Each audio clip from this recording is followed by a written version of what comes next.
ஓம் சக்தி. அன்பு குழந்தையே, ஏன் உன் மனம் பாரமாக இருக்கிறது? ஏன் எதையோ இழந்தது போல் தவித்து இருக்கிறாய்? எந்த வேலையும் செய்ய முடியாமல் கைகளில் பலமிழந்து நிற்கிறாயா? எந்திரிச்சு நடக்க கூட உன் கால்களில் பலமில்லாமல் போய்விட்டதா? மனதிலும் உடம்பிலும் சக்தி இல்லாமல் ஆகிவிட்டாயா? என்ன காரணம்? ஏன் இப்படி என் குடும்பம் இருக்கிறது? எனக்கு மட்டும் ஏன் இத்தனை கஷ்டமாக, குடும்பத்தில் பல பிரச்சனையாக, மனம் பாரமாகவே இருக்கிறது? மனதில் சிறிதளவு நிம்மதியும் சந்தோஷமும் இருந்தால் கூட என்னுடைய வேலையை நான் சரிவரச் செய்வேன். எழுந்து என்னால் தெய்வத்திற்கு தீபம் கூட ஏற்ற முடியாத சூழ்நிலையில் நின்று கொண்டிருக்கிறேன். மனதில் 1000 குழப்பங்கள் இருக்கிறது. எந்த வேலையாவது பார்த்தால் ஐயோ என்று மனம் பாரமாக இருக்கிறது. இதை செய்ய வேண்டுமா என்று மனம் தாழாமல் கண்ணீர் கூட விடுகிறேன். நல்லது செய்வதற்கு இங்கே யாருக்கும் மனமில்லை. நான் படும் வேதனைகள் என் உறவுகள் அத்தனைக்கும் தெரியும். என் உடன் பிறந்தவளுக்கும் தெரியும், உடன் பிறந்தவனுக்கும் தெரியும். நான் இத்தனை பாடுகளை அனுபவிக்கிறேன் என்று யாருமே என்னை வந்து என்ன என்று கேட்கக்கூட ஆள் இல்லாமல் தவித்து நிற்கிறேன். நான் இப்போது இருக்கும் காலகட்டத்தில் யாருக்கும் நல்லது நடக்கக்கூடாது என்று பலரும் இங்கே கங்கணம் கட்டிக்கொண்டுதான் திரிகிறார்கள். உன் வாழ்க்கையிலும் இப்படி பலரும் நினைத்து கொண்டிருக்கிறார்கள். இது ஒன்றும் புதிதல்ல என்பது உனக்கும் தெரியும்.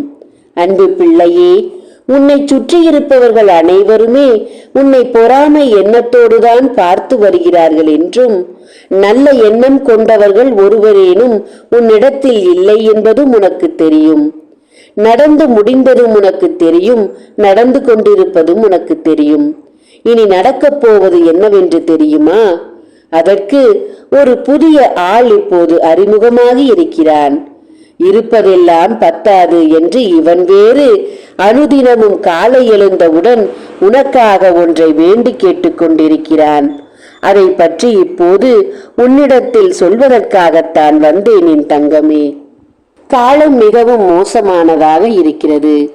யாரையும் நம்ப முடியாத சூழ்நிலையில் நின்று கொண்டிருக்கிறாய். யார் எதற்காக எதை கொடுக்கிறார்கள் என்று கூட யோசிக்க கூட நேரமில்லாமல் ஒருவரை ஒருவர் அழித்து வருகிறார்கள். அழிப்பதற்கு எத்தனை செலவு வேண்டுமானாலும் செய்வேன் என்று தன்னையே அழித்து கொள்ளும் அளவு கூட தயாராக நின்று கொண்டுதான் இருக்கிறார்கள். அன்பு பிள்ளையே, அவரவரின் வாழ்க்கையின் எதிர்பார்ப்புகளை மீறி உன் வாழ்க்கைக்கு எப்படி செய்வது என்பதைத்தான் அவர்கள் நினைத்து நினைத்து யோசித்து யோசித்து உனக்கு செய்து வருகிறார்கள்.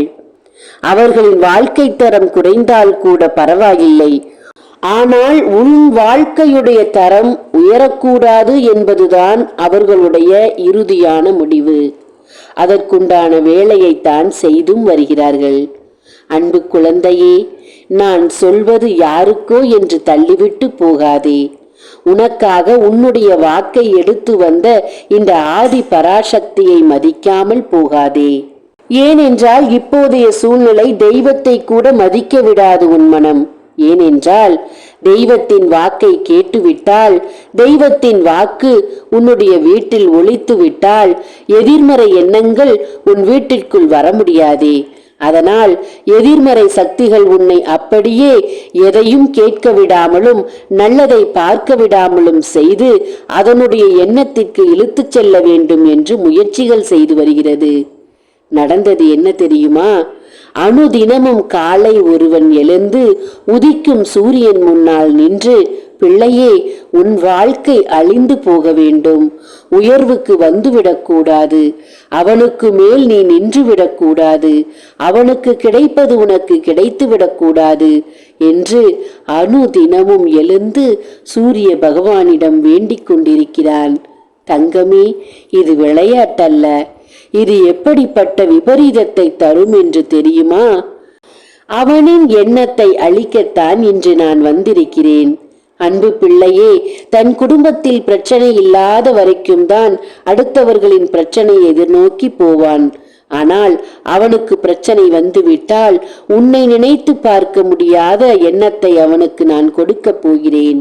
அவனின் அடையாளம் என்ன தெரியுமா? அவன் யார் தெரியுமா? குழம்பாதே. அவன் ஒரு பிரம்மச்சாரியாக இருப்பவன்.